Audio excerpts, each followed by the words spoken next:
Olá, irmãos, irmãs. Salut frères et sœurs, voici un nouveau tutoriel de la nourriture quotidienne et c'est le deuxième livre de la série Dieu nous appelle pour son royaume et gloire. Le titre de ce volume c'est L'avènement du Christ est certain. On va donc jeter un coup d'œil à la première semaine, dont le titre c'est La volonté de Dieu, votre sanctification. C'est un message qui a été donné par notre bien-aimé frère André Dong. Bien que il s'agit d'une parole dense, très profonde, il a réussi à rendre cela agréable. Et nous pouvons donc tous être aidés par ce message. Alors, nous espérons que vous serez aidés en écoutant le tutoriel, lisant la nourriture quotidienne et ruminant et partageant le message de cette semaine dans votre église, dans les groupes familiaux, et ainsi de suite. Donc, lundi de cette semaine, l'auteur fait un résumé rapide des messages antérieurs qui sont basés sur les épîtres de Paul dans 1 Thessaloniciens. Et ce que nous avons de basique dans cette carte, c'est la structure de la vie d'Église, composée de la foi, l'amour et de l'espérance. L'œuvre de la foi,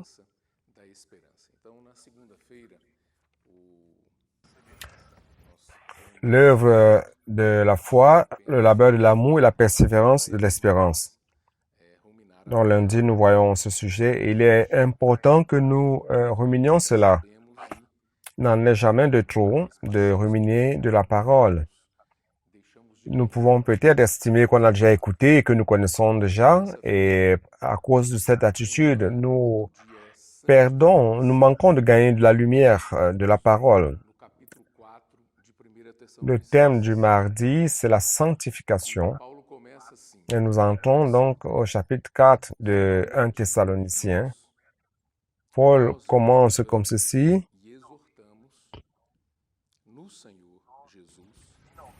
Au reste, frères, puisque vous avez appris de nous comment vous devez vous conduire et plaire à Dieu, et que c'est là ce que vous faites. Nous vous prions, nous vous conjurons au nom du Seigneur Jésus de marcher à cet égard de progrès en progrès.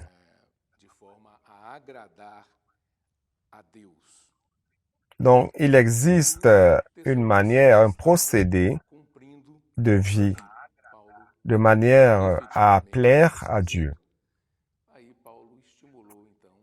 Et les Thessaloniciens étaient en train de pratiquer cela. Paul a dit, effectivement, vous êtes en train de faire cela. Et Paul les a stimulés à continuer à avancer et à progresser chaque fois plus. Le verset 2 dit, « Vous savez en effet quels préceptes nous vous avons donnés de la part du Seigneur Jésus. Ce que Dieu veut, c'est votre sanctification, c'est que vous vous absteniez de l'impudicité. » Comme je l'ai dit, bien qu'il s'agisse d'un message qui traite de la sanctification et de l'abstinence par rapport à la prostitution ou à l'impudicité. Donc, c'est un message qui nous apporte de la lumière. Ce n'est pas seulement destiné aux personnes qui ont ce genre de problème. Paul a donné ce message aux frères de Thessalonique, car l'ambiance dans laquelle il vivait, et la culture grecque et tout cela, avait des personnes qui prophétisaient la déesse Aphrodite. Et la déesse Aphrodite était la déesse de l'amour, du sexe. Donc, la vie des personnes qui vivaient dans ce lieu-là était une vie relâchée, débridée dans ce sens. Paul a donc profité pour leur apporter ce message d'une manière honnête, sincère à l'Église. Et c'est exactement ce que l'auteur fait avec nous aussi dans ce message.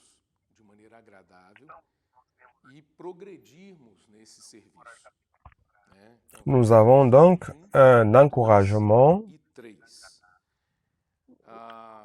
afin que nous servions Dieu d'une manière agréable et progresser dans ce verset. Nous avons vu le verset 1, 2 et 3. Dans 1 Pierre 1, 16, nous pouvons lire ceci. Selon qu'il est écrit, vous serez saints, car je suis saint. Donc, le mot sanctification est un rapport à un processus. La sanctification se passe dans ma vie et dans votre vie. Alors, quel est l'objectif? Quel est l'objectif final de ce processus? C'est que nous, enfants de Dieu, chrétiens, que nous devenions semblables à Dieu comme il est. Dieu est saint. La nature de Dieu est sainte, son caractère est saint. Et nous sommes donc encouragés à être saints comme lui est saint. Donc, la volonté de Dieu, c'est cela. C'est que nous soyons saints comme notre Dieu, unique, distinct et sans père.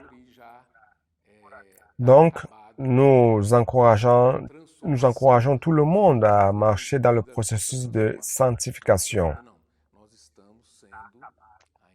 Donc, si nous croyons au Seigneur, ça ne veut pas dire que la transformation a été conclue. Non, cette transformation continue en nous par le Seigneur. Lorsque Dieu a créé l'homme, il a mis l'homme dans le jardin d'Éden. Et dans ce jardin, il y avait deux arbres, l'arbre de la vie et l'arbre de la connaissance du bien et du mal. Il est clair qu'il y avait d'autres arbres aussi, mais ces deux étaient les principaux. Donc, si l'homme avait mangé de l'arbre de vie, il aurait reçu à l'intérieur de lui la nature sainte de Dieu. Et nous n'aurions pas eu ces problèmes que nous avons aujourd'hui. N'est-ce pas? Mais l'homme a rejeté l'arbre de la vie et a pris, il a mangé de l'arbre, du fruit de l'arbre de la connaissance du bien et du mal.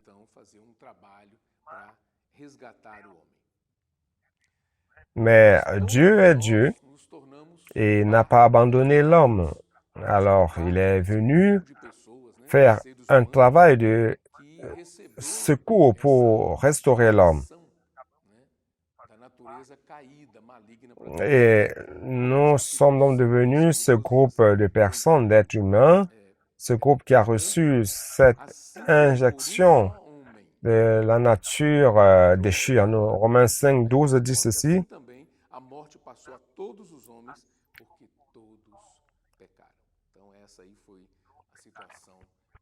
C'est pourquoi, comme par un seul homme, le péché est entré dans le monde et que le péché, par le péché, la mort, et qu'ainsi la mort s'est étendue sur tous les hommes parce que tous ont péché. Ça, c'était donc ce qui est advenu à l'humanité après le péché. Tous ont été contaminés, corrompus par le péché. Mais Dieu veut faire un travail de récupération, de transformation dans la vie de chacun de nous. Dans 1 Pierre 1, 14, 15, nous disons, comme des enfants obéissants, ne vous conformez pas aux convoitises que vous aviez autrefois quand vous étiez dans l'ignorance. Mais puisque celui qui vous a appelé est saint, vous aussi soyez saints dans toute votre conduite. Donc nous voyons un procédé Et dans 1 Thessaloniciens chapitre 4, on voit aussi la manière de vivre. Donc, le Seigneur veut nous aider, il veut nous apporter de la lumière dans notre vie par rapport à notre procédé. Nous devons vivre d'une manière agréable à Dieu. Mercredi, nous voyons que la sanctification a un processus, a une démarche. Et ce processus a deux aspects. Ce processus de sanctification a deux aspects. Avant de parler de ces deux aspects, l'auteur nous montre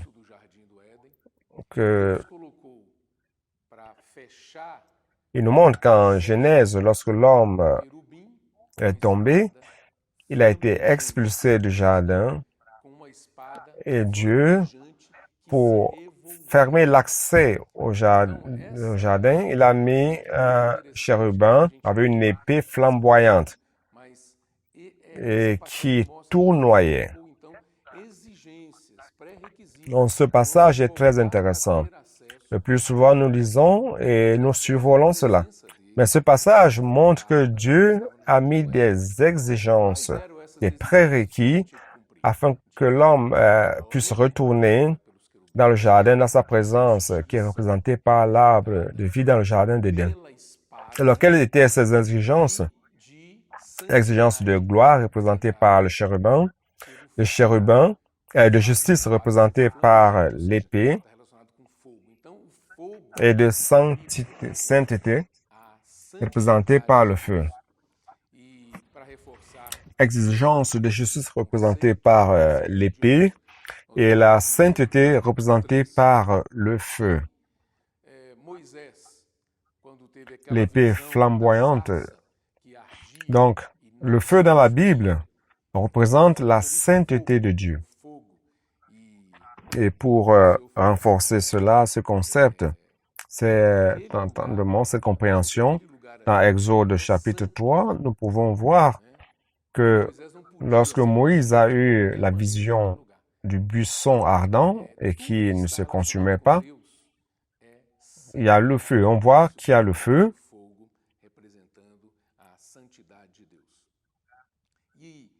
Le Seigneur lui dit, ce lieu est saint. L'Éternel lui dit, ce lieu est saint, mais Moïse ne pouvait pas s'approcher de n'importe comment de ce lieu. Donc, tout ce qui est en rapport à Dieu est saint. C'est pour cela que nous avons le feu qui représente la sainteté de Dieu. Hébreux 12, 29, c'est un passage d'hier simple qui est correct, qui dit ceci, car notre Dieu est aussi un feu dévorant.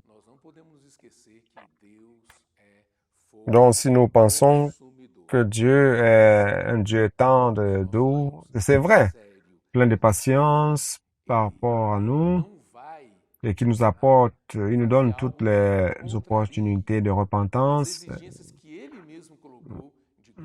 l'opportunité de demander pardon, mais nous ne devons pas oublier que Dieu est un feu dévorant, et c'est sérieux.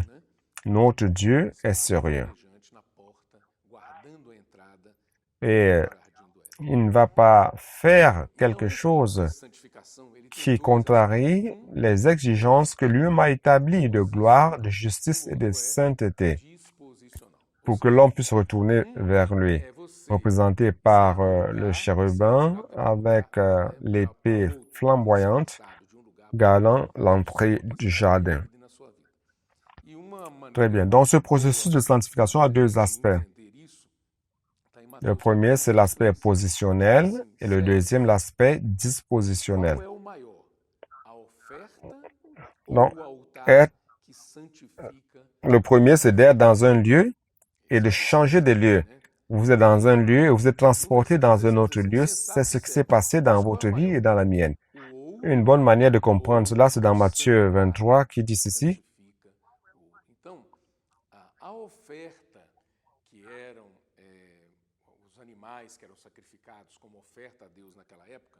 Au verset 19, il dit qu'est-ce qui est plus grand? Celui qui sanctifie? Lequel est plus grand, l'offrande ou l'autel qui sanctifie l'offrande? Et il continue en disant celui qui jure par l'autel. Au verset 17, il dit, insensé, aveugle, lequel est plus grand, l'or ou le temple qui sanctifie l'autre? Donc, les animaux qui étaient sacrifiés à cette époque-là, à Dieu, étaient dans le champ, étaient communs. Par rapport aux autres animaux, il n'y avait aucune différence. Mais lorsqu'ils étaient retirés du champ pour être servis, pour être sacrifiés, ils étaient mis sur l'autel et c'est l'autel qui sanctifiait l'offrande. L'offrande en soi n'est pas sainte, mais le lieu, l'autel où ces offrandes étaient déposées, les sanctifiait. C'est la même chose avec l'or. C'est le sanctuaire qui sanctifie l'or. Donc, cela s'est passé dans mon expérience et dans la vôtre. Nous étions dans le monde comme tous les autres êtres humains. Un jour, nous avons reçu l'Évangile, nous avons cru au Seigneur Jésus, nous avons embrassé la parole. Et notre vie a changé. Donc, le Seigneur nous a pris de cette condition-là. Imaginez un verre sale qui est mis sous le robinet, qui a été tiré de la terre, de la boue, et mis sous le robinet, ça a été lavé, purifié, et a été mis en une position noble, par exemple, sous le robinet pour recevoir de l'eau de nouveau. C'est ce qui s'est passé entre vous, dans votre vie et dans la mienne. Nous étions abandonnés, jetés, et lorsque la parole est venue, nous avons cru et reçu. Ce transfert a été fait dans notre vie. Donc, notre vie n'a plus rien à voir avec la vie des personnes dans le monde. Parfois, on veut se comparer aux personnes du monde qui font ceci ou font cela. Nous ne sommes plus du monde. Le fait que nous ayons cru au Seigneur, il a fait en nous, il a créé, il nous a rachetés. C'est pas nous qui avons fait cela. C'est lui qui l'a fait et cela a permis de nous transférer vers un autre lieu. N'est-ce pas? Et nous avons aussi maintenant la condition d'être sanctifiés dispositionnellement, c'est-à-dire recevoir la vie de Dieu par la parole.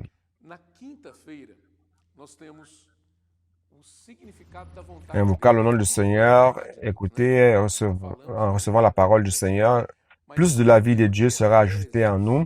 Ça, c'était un autre aspect de la sanctification. Donc, il y a l'aspect positionnel qui s'est déjà passé dans la vie de nous tous. Et il y a un autre aspect qui est en train de se passer actuellement et nous devons coopérer afin que ce processus continue d'être exécuté, exercé dans notre vie.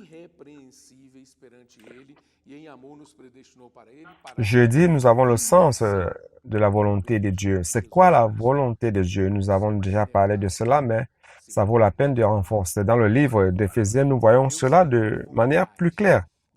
Dans 1 Thessaloniciens, nous avons vu que la volonté de Dieu, c'est notre sanctification. Dans le livre d'Éphésiens, au chapitre 1, versets 4 et 5, qui dit ceci.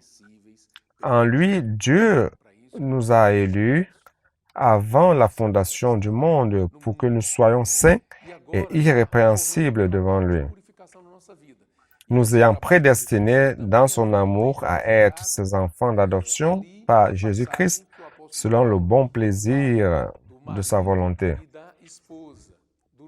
Ouais, Dieu a une volonté.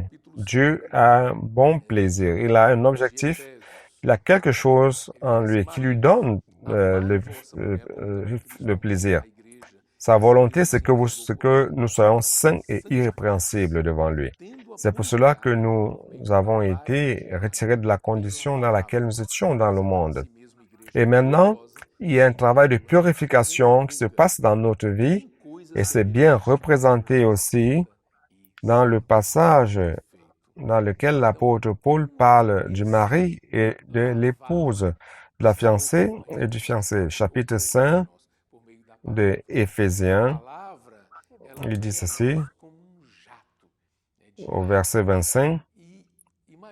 Marie, aimez vos femmes comme Christ a aimé l'Église et s'est livré lui-même à elle, afin de la sanctifier par la parole, après l'avoir purifiée par le baptême d'eau, afin de faire paraître devant lui cette Église glorieuse, sans tache ni ride, ni rien de semblable, mais sainte et irrépréhensible.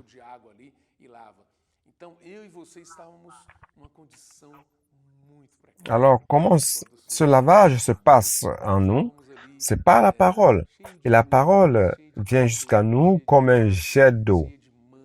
Et imaginez une machine qui parvient à lancer un jet d'eau sur une voiture sale.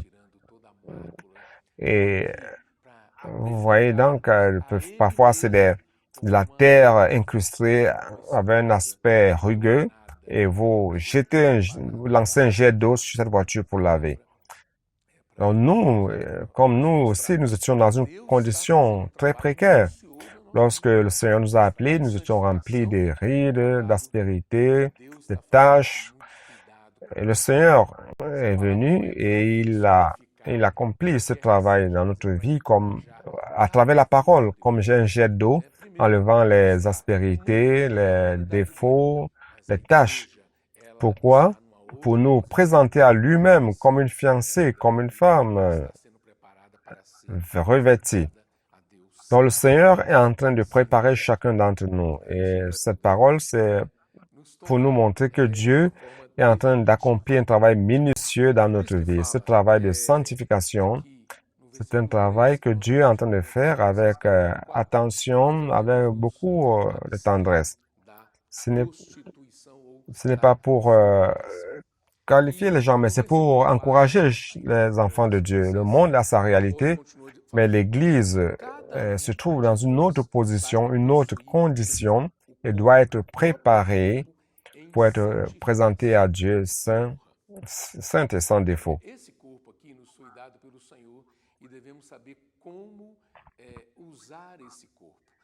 Et il va donc et le Seigneur donc nous recevra d'une manière définitive. C'est pour cela qu'il est dans 1 Thessaloniciens 4, verset 3, qui dit que nous devons nous abstenir de la prostitution ou de la fornication, de l'impudicité. Verset 4 de 1 Thessaloniciens, l'apôtre Paul continue en disant, c'est que chacun de vous sache posséder son corps dans la sainteté et l'honnêteté. Voyez-vous, ce corps nous a été donné par le Seigneur et nous devons savoir comment utiliser ce corps. Ce corps n'est pas pour nos choses, nos plaisirs charnels, malignes, déchus, mais c'est pour que nous servions à Dieu, que nous servions Dieu, d'une manière utile. Nous sommes passés d'une situation à une autre et le Seigneur veut accomplir ce travail en nous afin que nous soyons de plus en plus utiles dans ses mains. Notre vieille manière de vivre, les frères ont partagé cela dans les messages antérieurs, principalement le frère Pedro, lorsqu'il nous a montré la condition inadéquate dans laquelle l'humanité est tombée, à partir de Genèse chapitre 6. Et nous voyons que l'homme a commencé à avoir une vie totalement anormale. Les filles des hommes se sont unies aux enfants de Dieu représentés par les anges déchus et ils ont fini par créer une race totalement anormale, inadéquate. Et les hommes ont commencé à vivre d'une manière charnelle. Bien que Dieu ait créé l'homme pour vivre beaucoup de temps, Adam a vécu 930 ans. Methusalem a vécu 960 et beaucoup d'années, plus que Adam. Mais lorsque l'homme est tombé dans cette situation-là, Dieu a dit, l'homme est devenu charnel. Mon esprit ne peut plus demeurer dans cet homme éternellement. Alors, Dieu a dû intervenir et a réduit la vie de l'homme à 120 ans. Maintenant, la limite au maximum, c'est 120 ans. Pourquoi? Pour que cette culture d'une vie charnelle, est puisse proliférer. C'était quelque chose de très sérieux. Alors Dieu a trouvé un homme, Noé, par lequel il a sauvé l'humanité. Après, nous allons voir dans la génération post-diluvienne qu'il y a quelque chose qui est resté dans l'homme. Et nous allons en parler, quelque chose qui est compliqué, qui est à l'intérieur, installé à l'intérieur de l'homme. Donc, si Dieu avait à travers le déluge traité avec cette race pécheresse et utilisé Noé pour avoir un nouveau commencement, et à partir de là, pour que la situation devienne normale, ce serait super, mais ce n'était pas le cas. La nature déchue de l'homme était à l'intérieur de l'homme. Il n'y avait pas une autre voie de sortie. Alors, vendredi dit, fuyez l'impudicité et maintenez-vous dans la sanctification. Donc, la seule manière que nous avons pour nous garder, nous protéger, c'est de fuir de l'impudicité. Nous n'allons pas ouvrir une brèche au péché dans notre vie. Si vous ouvrez une brèche, vous allez avoir des problèmes et vous n'allez plus être utile au Seigneur. Donc, vous devez fuir. C'est comme nous avons vu dans 1 Thessaloniciens 4:4 qui dit, c'est que chacun de vous sache posséder son corps dans la sainteté et l'honnêteté. Et dans 1 Corinthiens 6, nous lisons au verset 9, ne savez-vous pas que les injustes n'hériteront point le royaume de Dieu? Ne vous y trompez pas, ni les impudiques, ni les idolâtres, ni les adultères, ni les efféminés, ni les infâmes, ni les voleurs, ni les cupides, ni les ivrognes, ni les outrageux, ni les ravisseurs n'hériteront le royaume de Dieu. Et après, on a donc une parole d'espérance. C'est là ce que vous étiez. Quelques-uns de vous, mais vous avez été lavés, vous avez été sanctifiés, vous avez été justifiés au nom du Seigneur Jésus-Christ et par l'Esprit de notre Dieu. Tout m'est permis, mais tout n'est pas utile. Tout m'est permis, mais je ne me laisserai asservir par quoi que ce soit. Les aliments sont pour le ventre pour les aliments. Et Dieu détruira l'un comme les autres. Mais le corps n'est pas pour l'impudicité. Il est pour le Seigneur, et le Seigneur pour le corps. Donc le Seigneur veut faire un travail dans l'Église. Il veut nous délivrer de toute impureté, la fornication, afin que notre corps soit saint et utile dans ses mains. Notre corps appartient au Seigneur. Il dit ceci, Dieu a ressuscité le Seigneur et nous ressuscitera aussi par sa puissance. C'est le verset 14. Verset 15, ne savez-vous pas que vos corps sont des membres de Christ? Prendrais-je donc les membres de Christ pour en faire les membres d'une prostituée? Loin de là. Ne savez-vous pas que celui qui s'attache à la prostituée est un seul corps avec elle? Car il est dit, les deux deviendront une seule chair. Mais celui qui s'attache au Seigneur est avec lui un seul esprit. Fuyez de l'impudicité. Fuyez l'impudicité. Quelque autre péché qu'un homme commette, ce péché est hors du corps. Mais celui qui se livre à l'impudicité pêche contre son propre corps.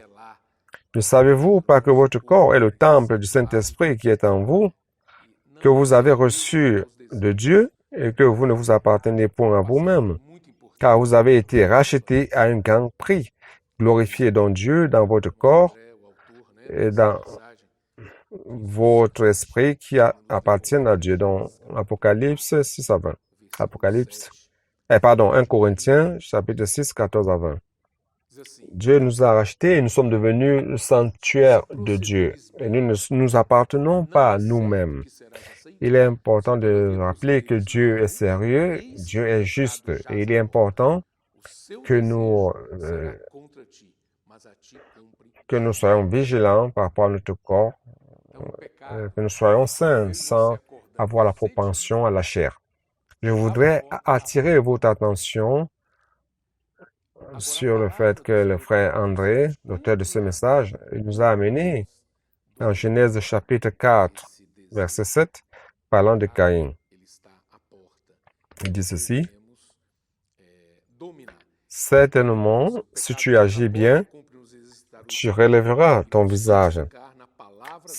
Et si tu agis mal, le péché se couche à la porte et ses désirs se portent vers toi.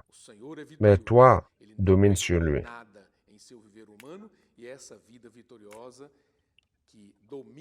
Donc, lorsque vous et moi nous réveillons tôt le matin, vous ouvrez la porte et le péché est déjà là. Mais la parole de Dieu nous vient et nous dit, il nous revient de dominer ce désir. Le péché est à la porte et nous devons dominer. Je voudrais vous lire cela.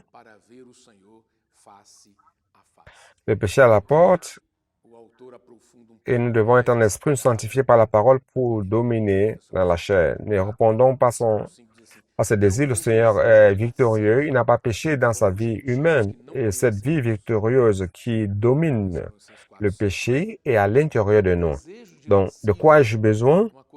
Je dois utiliser maintenant cette vie qui est à l'intérieur de moi, me l'approprier et dominer la chair. Ne pas permettre à la chair de me dominer. Le samedi, nous avons la sanctification, le chemin pour voir le Seigneur face à face. Et ici, l'auteur entre en profondeur un peu plus dans la parole. 1 Thessaloniciens 4, 5 dit ceci: sans vous livrer à une convoitise passionnée, comme font les païens qui ne connaissent pas Dieu. Donc, la convoitise passionnée, c'est quelque chose de plus profond encore, qui nous amène les actes que nous pratiquons, en rapport aux actes que nous pratiquons, car c'est à l'intérieur de nous. Donc, l'auteur nous amène à traiter quelque chose qui est à l'intérieur de nous. Matthieu 15, 18 à 20 nous aide à comprendre cela, encore mieux cela. Il dit, c'est ce qui sort de l'homme qui souille l'homme, qui souille le cœur. Mais c'est ce qui sort de la bouche qui vient du cœur et c'est ce qui souille l'homme. Mais ce qui est du cœur, que viennent les mauvaises pensées, les meurtres, les adultères, les impudicités, les vols, les faux témoignages, les calomnies. Donc les pharisiens mettaient la pression sur Jésus pour dire, vos disciples ne lavent pas les mains pour manger et contredit les traditions. Mais le Seigneur Jésus voulait faire quelque chose de plus profond dans la vie de l'homme. Il voulait changer le cœur de l'homme.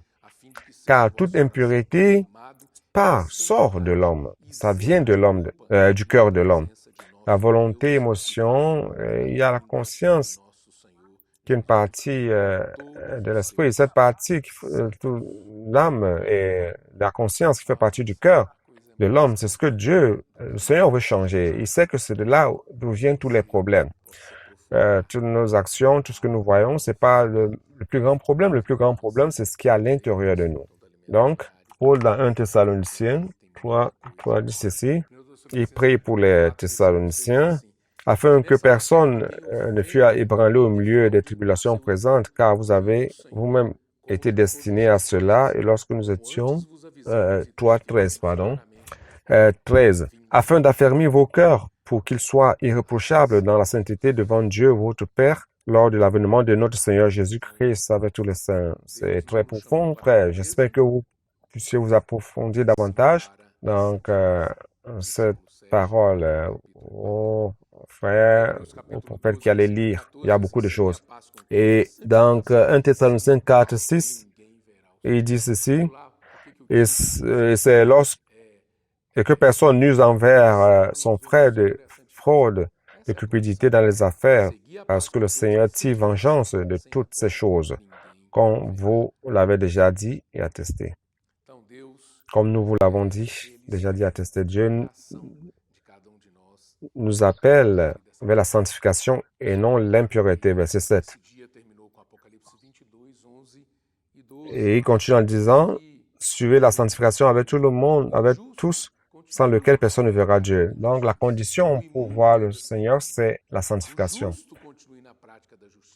Hébreux 12, 14. Suivez la sanctification avec tous, sans laquelle personne ne verra Dieu. Donc, Dieu attend une réaction de nous à partir de cette parole. Et ce jour termine avec Apocalypse 11.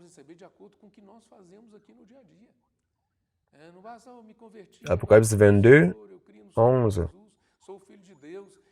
Il dit ceci, que celui qui est injuste soit encore injuste, et que celui qui est souillé se souille encore, et que le juste pratique encore la justice, et que celui qui est saint se sanctifie encore. Verset 12, voici, je viens bientôt, et ma rétribution est avec moi pour rendre à chacun selon ce qu'est son œuvre. Nous ne devons pas oublier que Dieu a une récompense pour chacun de nous. Et cela, ce sera en fonction de ce que nous faisons dans notre quotidien. Il ne suffit pas d'avoir cru au Seigneur Jésus, je suis enfant de Dieu et vivre de n'importe quelle manière. Non, il ne s'agit pas de cela. Il veut nous donner une récompense. Ceux qui vont vivre d'une manière adéquate vont recevoir la récompense du Seigneur. Mais ceux qui n'ont pas suivi une vie adéquate seront disciplinés et n'auront pas part à cette récompense. Et les injustes commettent l'injustice et le monde tombe davantage dans l'immondice. Ça, nous n'avons rien à voir avec cela. Notre standard, c'est pas le monde. Notre standard, c'est le Seigneur et la vie normale d'Église. Nous devons vivre cette vie avec sainteté. Et le dimanche, après avoir parlé de cette session, 1 Thessaloniciens 4, il y a 3 sessions. La première qui parle de l'exhortation à la sainteté, tout ce dont nous avons parlé ici durant cette semaine jusqu'à présent. La deuxième session parle de l'amour fraternel et la troisième session parle de la vie écrite sur la résurrection, ainsi de suite. Cette troisième session, nous allons l'étudier la semaine prochaine. Mais cette semaine conclut avec la pratique de l'amour fraternel. Pourquoi il conclut comme cela? Il est important que nous comprenions cela. Lorsqu'on parle de sanctification et qu'on parle des problèmes d'impureté, que nous devons fuir de cela, ainsi de suite, il est commun que vous regardiez les personnes et vous commencez à les mesurer. Vous commencez à abandonner les frères, les mettre de côté.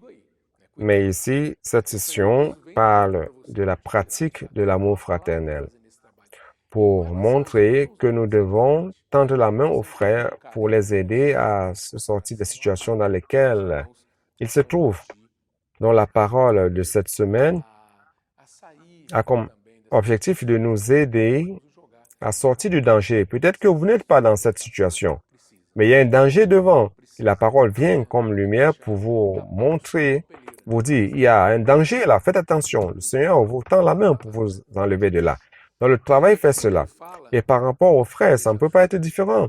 Nous devons avoir de la tendresse, le respect, l'amour par rapport aux frères, au point de les aider à sortir aussi de cette situation et ne pas jeter les frères dans la poubelle. C'est vrai qu'ils ont besoin d'exhortation et de l'aide, mais nous ne devons pas jeter les frères dans la poubelle. Et lorsqu'il parle de ce sujet, il a utilisé un mot fort. Par rapport à l'amour fraternel, il n'est pas important que je vous écrive, car vous-même, vous êtes par Dieu, enseigné, instruit que vous devez vous aimer les uns les autres. C'est le verset 9 de 1 Thessaloniciens 4. C'est très fort. Nous sommes instruits par Dieu. C'est pas la parole de l'apôtre, c'est la parole de Dieu. C'est Dieu qui a parlé, c'est l'instruction de Dieu que nous devons nous aimer les uns les autres. dans 1 Pierre 4, 1 Pierre 4, 11, à partir du verset 8, il dit ceci, avant tout, ayez les uns les autres un ardent amour, car l'amour couvre une multitude de péchés sans murmure. Vous voyez? Exercez l'hospitalité les uns envers les autres sans murmure. Donc ne murmurez pas. Si vous avez reçu un don, exercez votre don sans murmurer, comme de bons dispensateurs de diverses grâces de Dieu. Faire de la meilleure manière possible. Que chacun de vous mette au service des autres les dons qu'il a reçus. Si quelqu'un parle, que ce soit comme annonçant les oracles de Dieu, si quelqu'un remplit un ministère, qu'il le remplisse selon la force que Dieu communique. Que ce soit la louange ou quoi que ce soit selon Dieu.